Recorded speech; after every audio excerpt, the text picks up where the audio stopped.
I'm going to live with my real mom, so dump that other old hag in a cheap facility. Well then, good luck with your life. I am Kathy. I've been married to my husband Matt for 10 years. Matt has a daughter from a previous marriage, Christina. Perhaps because Christina was a teenager when we married, she never really liked me. Despite my efforts to get along, the more I tried, the more she seemed to dislike me. So I decided to keep a respectful distance. I inherited a condo from my parents and manage it as a rental property. The income is substantial, but I have no other use for it. So I'm saving it to ensure a comfortable retirement. Matt has a high pride and can't tolerate things he dislikes, which has led to him not being able to keep a job for long. As a result, he earns less than the average man his age. Also due to his pride, I haven't told him the details of my rental income. One day, as I was cleaning as usual, Christina came home, slamming the door open. It's so hot. Wow, the room is hot too. I can't believe you're okay with this temperature. Unbelievable. She said this as she turned down the air conditioner. Welcome home. You're early today. It was too hot to work, so I left early. Left early. Did you tell your company about it? Someone will notice. Hearing her say this made me think, not again. Christina is capricious and often acts based on her whims. For example, today she left work early on her own, and if she's not in the mood, she cancels plans with friends. Moreover, she complains if her friends don't go along with her invitations. It seems she doesn't realize that people are distancing themselves from her because of this behavior. There was even a time I received a call from her previous workplace. They wanted to discuss Christina's work attitude, saying, "We've spoken to her several times about improving her work attitude. But we see no hope for improvement, so we'd appreciate it if her family could have a talk with her." However, when my husband heard this, he was furious with the company. He told Christina to quit such an inflexible company, and she did. Matt dotes on Christina and has always indulged her. Of course, it's natural to dote on one's daughter, but he has never disciplined her. And Christina has always had her way. As a stepmother, I tried to teach her empathy, manners, and proper behavior. But she wouldn't accept it, and Matt told me not to meddle, so I gave up. I sighed and resumed cleaning when Christina's smartphone began to ring. Oh no. It's my manager. Hello? Yeah. I've already gone home today. Oh. I forgot. We had a meeting with a client today. Please apologize for me. Listening to her say these incredibly selfish things was all too common. As I watched Christina lying on the couch and talking to her manager, I sighed again. Later that night, Matt came home. I was heating up his dinner when Christina came into the dining room. Dad, welcome home. Listen, it was so hot today, right? That's why I left early. Really? Is that why the manager lectured you? Why don't you quit a company that restricts your freedom like that? Right? I'm kind of thinking about it. Listening to their conversation made me feel disheartened. But I knew that speaking up would only lead to trouble, so I silently prepared Matt's dinner. While Matt was eating, he dropped his fork because he was talking with Christina. When I silently picked it up, he said, "The fork is hard to use. You bought it, right? If it was easier to use, I wouldn't drop it." This was typical behavior. Matt has such high pride that he would never admit his own faults. Kathy really isn't considerate, is she? I'm sorry. I'll buy something easier to use. I apologized, and she seemed satisfied. I occasionally remember the past, thinking he was a kind person, not realizing how proud he was. I might be tired. After a while, Christina returned to her room and I washed the dinner dishes. We started using a new tool at work today, but it doesn't seem right for me. So I handed in a feedback form to my boss. A feedback form? Yes. It's troublesome if that tool causes my work to delay. It's best to do things manually. But if it's the company's decision, shouldn't you try to get used to it? When I said that, Matt became visibly upset. Are you saying I'm wrong? No, that's not what I mean. I'm sorry. If my feedback isn't accepted, I'm planning to quit. I don't want to work where I'm unhappy. The saying, like father, like son, seems to be made for this father and daughter. Matt also doesn't stick with jobs for long. If he is dissatisfied, he quickly quits, and he has already left several companies. Matt is now 53 years old. I wonder if he thinks he can easily find another job at his age. I get tired just talking with him, so I decided to go to bed early. A month later, I began to notice a change in Matt's behavior. Usually, my hunches are correct. He always carries his smartphone with him, now locked. On his days off, he says he's going golfing with his boss, and he comes home late from work. I started to suspect he might be having an affair, but strangely, I wasn't shocked. Perhaps it's because of my age. Or maybe my love has dried up. However, feeling uneasy is also tiring. So I decided to boldly ask a detective agency to investigate my husband. The detective agency was compassionate and willingly accepted the job. It was about 3 weeks after I requested their service that the results of the investigation came in. I received a call and went to hear the results. The verdict was clear: my husband was indeed having an affair. Surprisingly, I was able to listen to the news calmly. However, one fact deeply hurt me. The other woman was his ex-wife. Among the evidence photos shown by the detective agency, some even included Christina, revealing that the three of them had been meeting behind my back. Learning that the two people I considered family had betrayed me was truly painful. Seeing my distress, the detective suggested, "If you are considering a divorce, I can recommend a lawyer who handles many divorce cases." I took the lawyer's business card just in case and left the agency after saying I would discuss it first. My husband came home late at night, and Christina was already asleep. So I took the moment to start the conversation. I showed him the results of the investigation and demanded an explanation. Initially shocked, he quickly became defensive and turned the questions on me. "What's your intention with this? Trying to make a fool out of me?" "I never wanted to make a fool out of you. I just wanted to know the truth because your behavior was odd." "And? Are you satisfied now?" "No, I want to hear your side." "What were you thinking, having an affair?" "An affair? It may look like that. But this is your fault." "What do you mean?"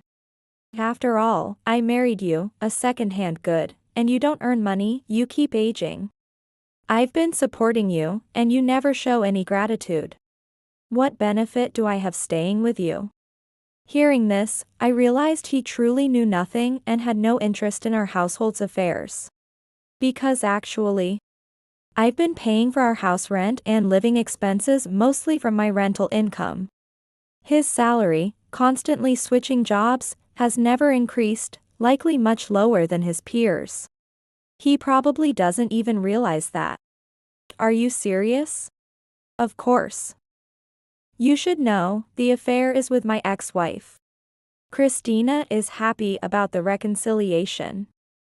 There's no need for me to continue living with you. Christina's happiness is what matters most to me. I understand how you feel."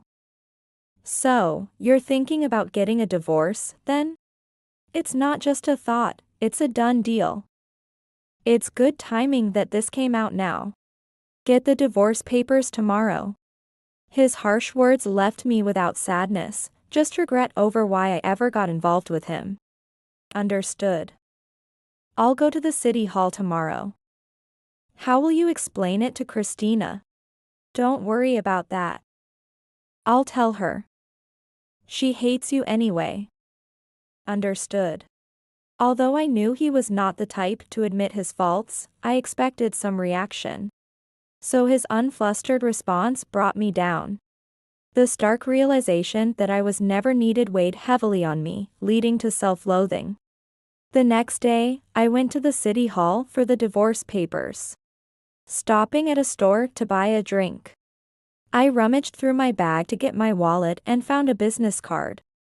A lawyer. It was a lawyer's business card I had received from a detective agency yesterday. Given that divorce had come up, I decided to consult with them. After picking up the divorce papers from the city hall, I immediately contacted the lawyer's office. I was referred by the detective agency. I mentioned, and I was able to make an appointment smoothly. It turned out there was a cancellation the next day. So they asked if that time would work for me, and I promptly scheduled it. As I was preparing dinner as usual, Christina came home. Ew. You're getting a divorce and you're still cooking?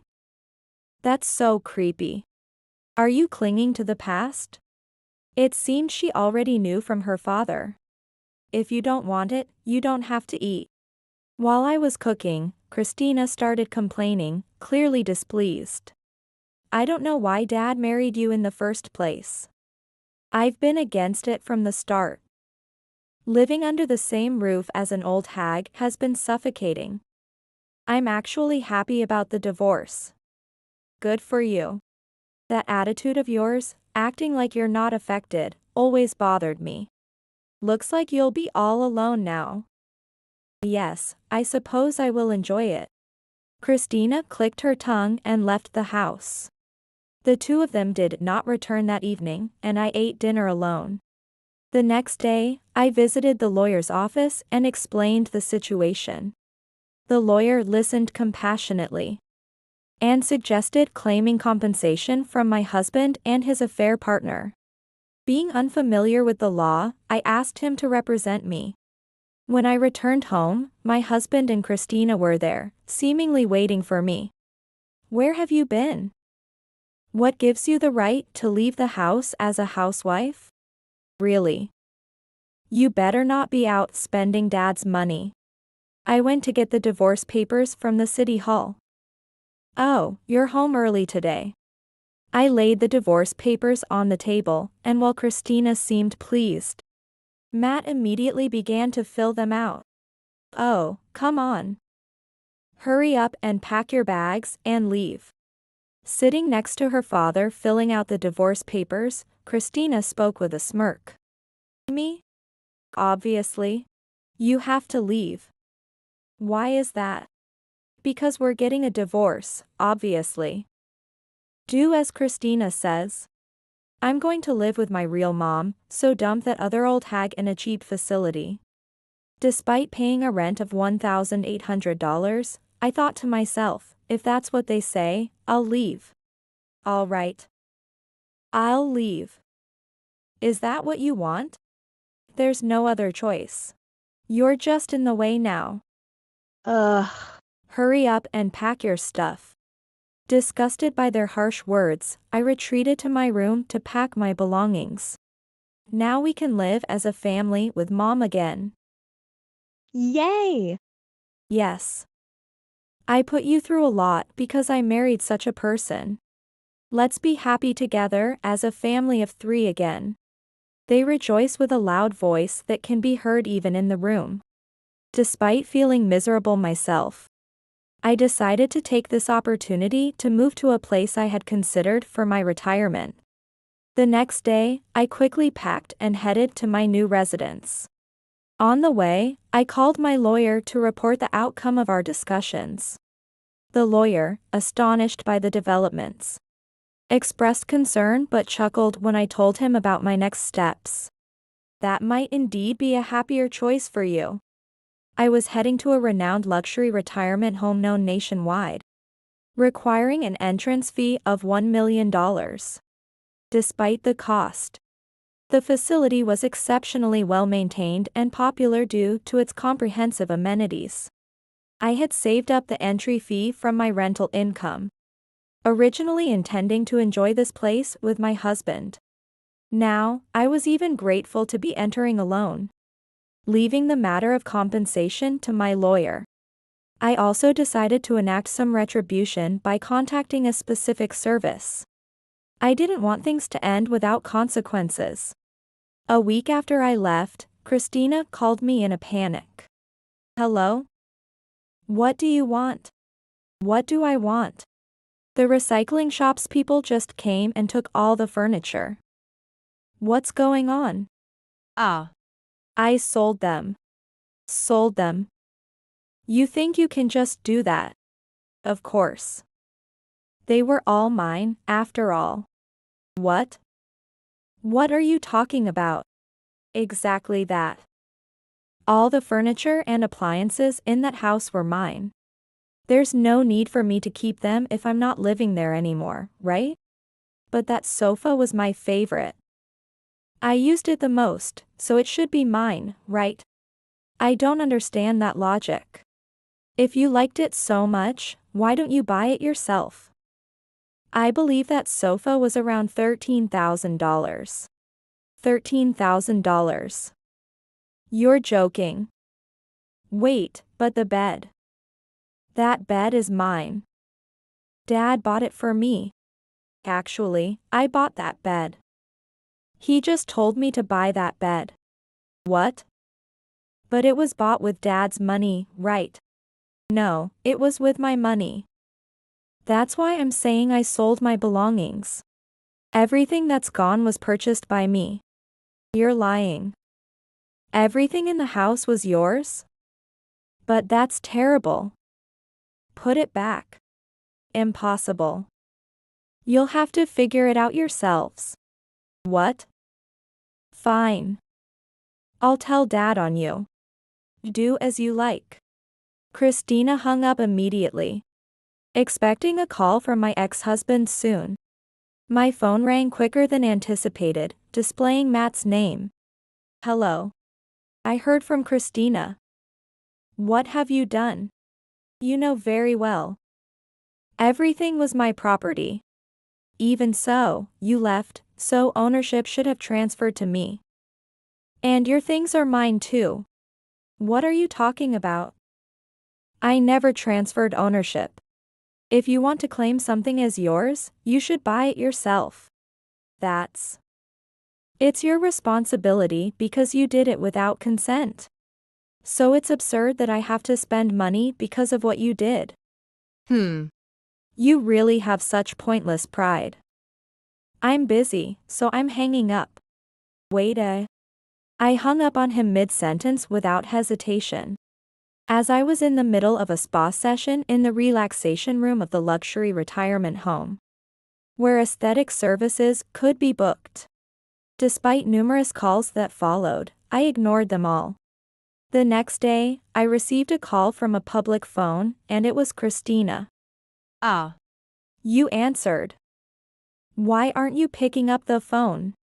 We're in trouble here without furniture and appliances. Put it back. It was you.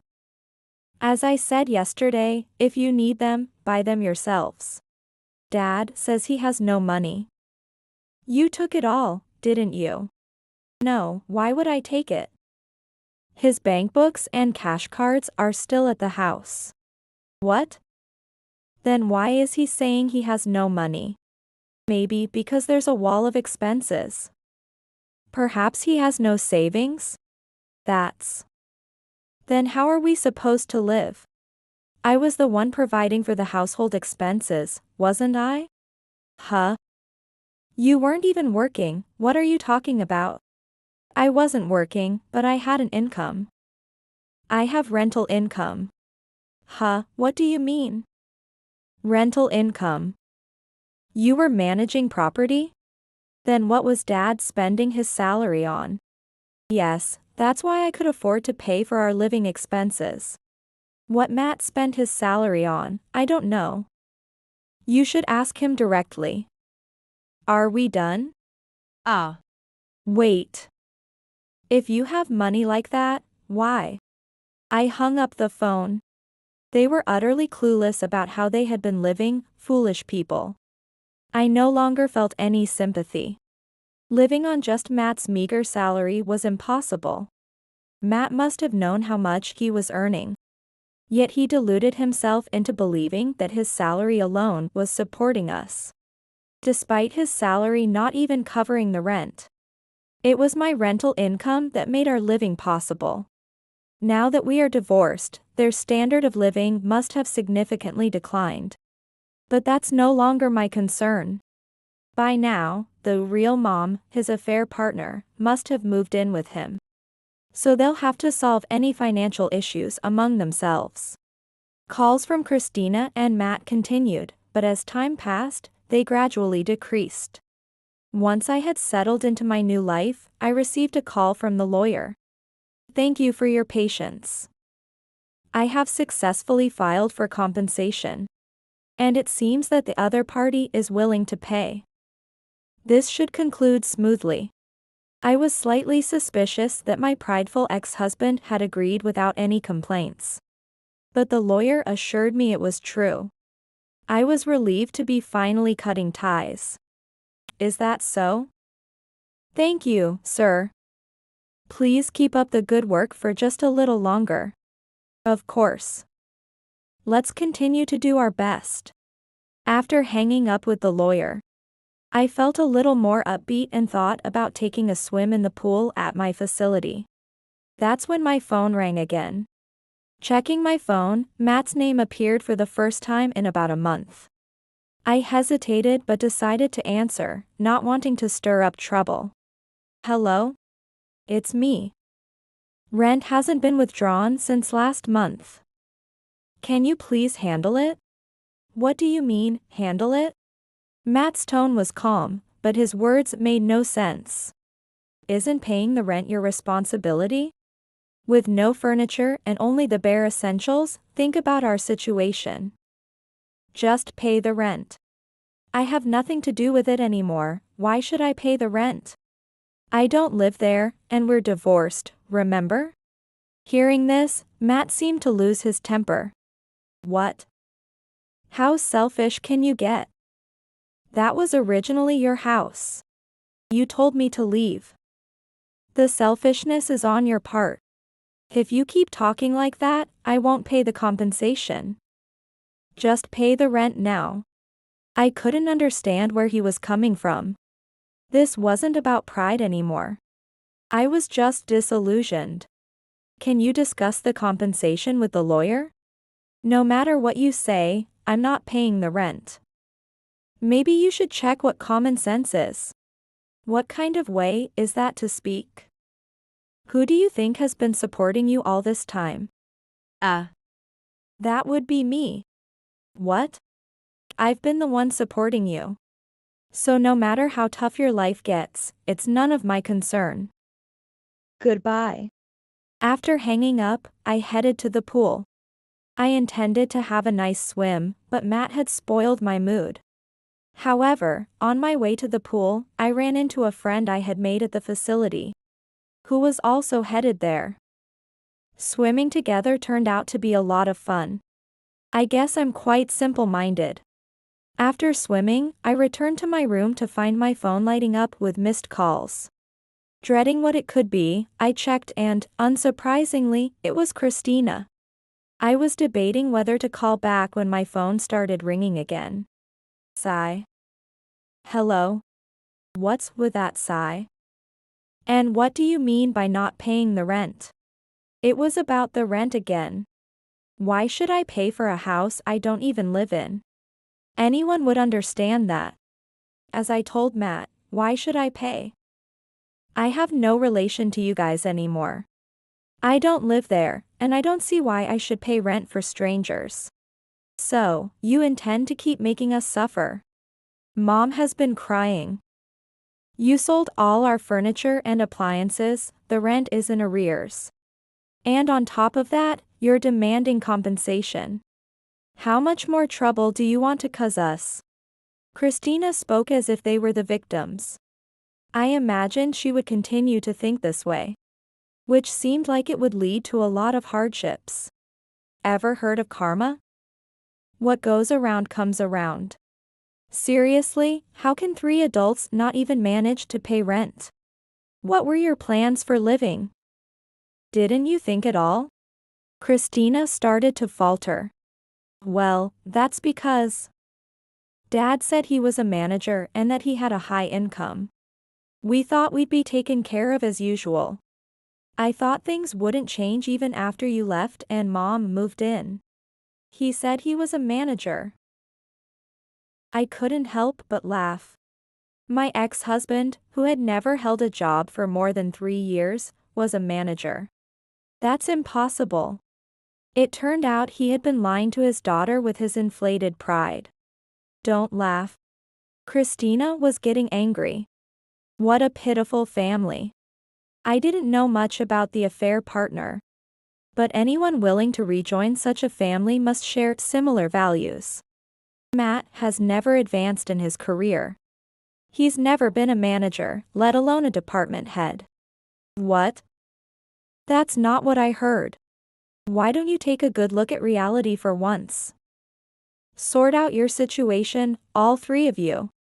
That said, Christina began to sob and hung up. She sounded like she was crying, but I had said nothing wrong, so I had no regrets. After some time, I received a call from my lawyer informing me that Matt had been reluctant to pay the compensation, but had suddenly agreed and made the payment yesterday. This sudden compliance didn't sit right with me. I suspected he might be plotting something. The lawyer also felt uneasy about Matt's abrupt change in behavior, and advised me to be very cautious, as it was unclear what Matt might do or say next. Given that Matt shouldn't know my current whereabouts, and it was unlikely he could directly do anything, I decided that I would no longer answer any calls now that the compensation payment was complete. The arrangement with the lawyer was originally about the divorce and the compensation, which, now being settled, meant our contract was concluded. After expressing my gratitude, the lawyer offered reassuring words, urging me to contact him immediately should anything unexpected occur. I thanked him again and ended the call politely. Despite the resolution, a lingering unease and a bad feeling remained, and soon became a reality. The next day, I received a call from the front desk of my residence. Surprisingly, a family claiming to be my relatives had shown up. It was Matt and Christina. My bad feeling had been confirmed. Since I have no relatives, I asked the front desk to send them away, and they agreed to handle it. I wondered how they had found out about my location and what they could possibly want now. Despite my curiosity, I had decided to cut ties and resolved not to worry about it. As I headed to the restaurant inside the facility for lunch, I glanced into the lobby. To my astonishment, Matt and Christina were still there, arguing with the security staff and the front desk personnel. Surprised, I involuntarily hid. It's insane to come this far and cause trouble to others. I was getting more and more angry. Mom is living here for us. Don't make me say it again. That's right. Hurry up and prepare our room. It should be the top suite. We're hungry, get us something to eat. We can eat a full course meal every day here, right? That's awesome. I couldn't believe what I was hearing. My patience ran out. Enough is enough. I stepped out into the lobby where they were causing a scene. Mom. Finally, you came. Come on, take us to our room. You arranged to live in such a nice place like this for us, huh? At least you're useful for something. Their sudden change in demeanor was revolting. They smiled at me, and for the first time in my life, I understood what a truly unpleasant smile was. The staff, seeing me, apologized. But it wasn't their fault, it was this family. Staff, please don't apologize. You've done nothing wrong. When I said that, The front desk clerk and the security guard smiled kindly. So that's why you sold the furniture and didn't pay the rent. I finally understand. No, you don't have a place here. Please leave. What are you talking about? You moved here for us, right? Their presumption was infuriating, their capacity to annoy me seemingly boundless. Absolutely not. Stop this nonsense. This is my home. If you really want to stay, apply on your own. As I yelled, Matt and Christina appeared slightly shaken and used to seeing me angry. Why are you mad? Because we came too late? We came all this way for you, and this is how you treat us. But just this once, I'll forgive you. Now, show us to our room. You really don't understand, do you? All right, I'll show you to your room. The two seemed reassured by this comment. However, they probably hadn't grasped the actual meaning behind my words. Could you please call the police? Right now. Upon hearing the police, they finally panicked. What? What do you mean? Police. What are you talking about? I said I'd show you to your room, right? Well, it looks like your room is at the police station. Good for you. And if you really want to live here, come back after you're over 60. With a smile, I watched as the front desk personnel picked up the receiver. Wait. No need for police. I came here for you. For me? When did I ever ask you to come? We didn't know where you were, so we hired a detective. And then we heard you were living in this fancy place and decided to come. Their admission revealed how they found me. They were undoubtedly after my money. You're just after my money, aren't you?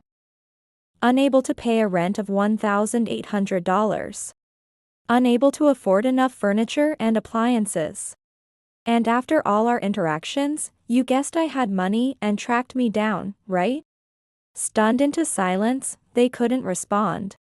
I didn't know the rent was $1,800. Mom thought we were living a luxurious life here and came back to us. But when she saw the reality, she left. Christina. Don't say that. Don't you have any pride? But as they started to bicker among themselves, I watched, bemused by their petty quarrel. Anyway, since you live here, you must have money, right? You should use it for us, your family. You knew about the money. And you paid off the compensation for Mom and Dad's affair with loans. You should pay off that debt too. Their conversation confirmed my suspicions. So they used their last bit of money to hire a detective to find where I was living. Discovering I resided in a luxury retirement home, and they planned to move in with me. They thought if I was wealthy, I could pay off the compensation they had borrowed money for. And they intended to make me repay their debts as well. It's such an unreasonable and pathetic situation. Who would understand this? I have nothing to talk to you about. We're complete strangers now. The police will be here soon, so just wait. As I spoke coldly, they seemed to finally grasp a bit of the gravity of their situation. Turning pale and beginning to tremble. All right, I get it. I was wrong. Please, no police. Let's start over. I'm sorry too. Please forgive us. The onlookers in the lobby watched the pair with disdain. I felt no different. I harbored no sympathy for these two beyond redemption. As they said so, the police arrived. The front desk and security explained the situation thoroughly. And I also shared the details with the police, who then took them away. No. Not the police. Let go. Stop this. As they were being led away, protesting loudly, I felt a sense of finality. While I sighed in relief. The front desk brought me a warm cup of tea and invited me to sit and rest on a lobby sofa. The warm tea tasted incredibly good.